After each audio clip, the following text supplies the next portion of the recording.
Ultimately, it's up to you whether you want to disclose your disability. I was initially apprehensive because you always hear about rumours, people saying that how you're not going to get a job because you disclose something. But what I found out is that it doesn't really mean anything, because if you don't ideally get something you wanted, they wouldn't be the people you wanted to be with anyway. And also, if you disclose it earlier, is this going to be easier for you in life?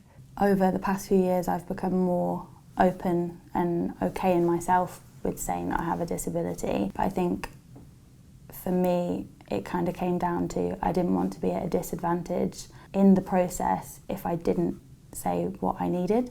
If you feel like you need to or you might want to disclose, then there should be full support for you to do so. And if you don't feel like you should or you don't want to, then there shouldn't be any pressure on you to do it at all. I have had experiences with companies where they've not been as receptive to my needs as they could have been, which has always been very kind of upsetting.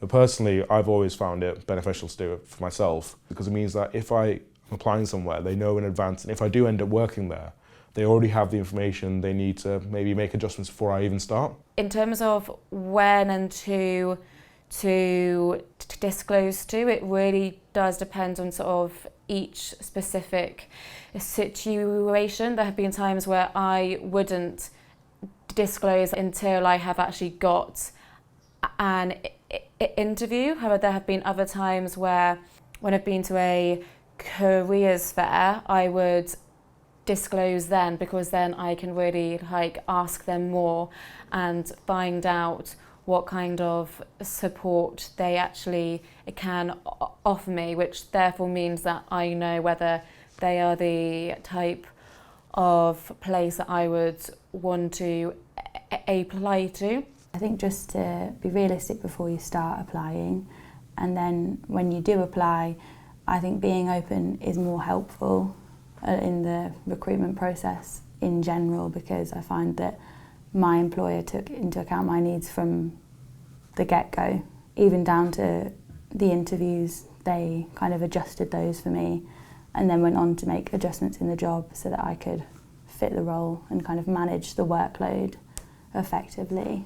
What I've done is when I've been applying to jobs and when they've had a upload information section for your CV or cover letter or anything else, I've uploaded my learning support plan as well. I don't necessarily mention anything on my CV or my cover letter, but because I've uploaded my learning support plan, it gives them the option to look over it, and on there it explains everything that I have, and especially while I'm still in university now, it means that they have a direct link of information from my current experience as to how to maybe help me in the application phase. I'd also definitely look for employers who are disability confident too.